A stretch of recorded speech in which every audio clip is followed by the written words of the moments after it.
পৃথিবীর যে কোনো প্রান্তে আঘাত হানতে পারবে রাশিয়ার নতুন পারমাণবিক মিসাইল। এই দূরপাল্লার ভয়ঙ্কর ক্ষেপণাস্ত্রটি পাড়ি দিতে পারে প্রায় ৩৫,০০০ কিলোমিটার। মহাকাশের কক্ষপথে চলতে সক্ষম সারমাত বা শয়তান-2 নামের নিউক্লিয়ার মিসাইলটি নিমেষেই ধ্বংস করে দিতে পারে নির্দিষ্ট যে কোনো লক্ষ্যবস্তু। প্রেসিডেন্ট ভ্লাদিমির পুতিন ঘোষণা দিয়েছেন, চলতি বছরের শেষে যুদ্ধের জন্য পুরোপুরি তৈরি হয়ে যাবে আন্তঃমহাদেশীয় এই ব্যালিস্টিক মিসাইল। ক্রেমলিনের দাবি, বর্তমান বিশ্বের যে কোনো মিসাইল সিস্টেমের চেয়ে কয়েক গুণ বেশি শক্তিশালী সারমাটের ধ্বংস ক্ষমতা। প্রচলিত ডিফেন্স সিস্টেমগুলোর পক্ষেও এর গতি রোধ করা সম্ভব না। এবার কি তাহলে রুশ মিসাইলের সামনে হার মানবে পশ্চিমা অস্ত্রের তোড়জোড়? পরমাণু অস্ত্র বহনে সক্ষম এই সমরাস্ত্র নিয়ে পাওয়া গেছে পিলে চমকানো তথ্য। বিভিন্ন সামরিক সূত্রের বরাতে বলা হয়, মিসাইলটি রাশিয়ার মাটি থেকে উৎক্ষেপণ করলে পৃথিবীর প্রায় যে কোনো প্রান্ত দিয়ে ঘুরে এসে লক্ষ্যবস্তুতে আঘাত হানতে পারে। রুশ প্রেসিডেন্ট ভ্লাদিমির পুতিনের দাবি, এর ধ্বংস ক্ষমতা পশ্চিমা বিশ্বের যে কোনো মিসাইলের চেয়ে 4 গুণ বেশি। তার এই দাবি সত্য হলে পাল্লার দিক থেকে বর্তমান বিশ্বের সব রেকর্ড ভেঙে দিয়েছে শয়তান-2 বা সারমাট মিসাইল।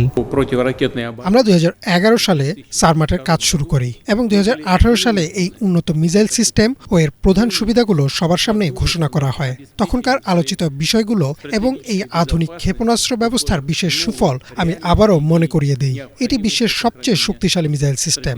আমাদের হাতে থাকা ভয়েভোদা সিস্টেমের মতোই সক্ষমতা এর। অবশ্য ভয়েভোদা মূলত সোভিয়েত আমলে তৈরি। পশ্চিমা বিশ্বের যে কোনো সমপর্যায়ের অস্ত্রের চেয়ে 4 গুণ বেশি বিস্ফোরক বা ওজন বহন করতে পারে এই সারমাট মিসাইল। বর্তমান বা ভবিষ্যতের কোনো প্রতিরক্ষা ব্যবস্থা সারমাট মিসাইলকে মাঝপথে থামিয়ে দেওয়ার ক্ষমতা রাখে না, এমন দাবি করেছেন প্রেসিডেন্ট ভ্লাদিমির পুতিন। এর কারণ, সাব অরবিটাল গতিপথে চলতে পারে বলে প্রচলিত রাডার বা প্রতিরক্ষা ব্যবস্থা একে চিহ্নিত করতে পারে না।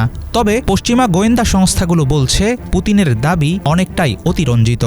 তাদের মতে, নতুন এই নিউক্লিয়ার মিসাইল তৈরির পথ মোটেও সহজ ছিল না। গত কয়েক বছরে একাধিকবার ব্যর্থ হয়েছে পরীক্ষামূলক উৎক্ষেপণ। তবে সারমাটের সক্ষমতা নিয়ে বেশ উচ্চকণ্ঠ রুশ প্রেসিডেন্ট।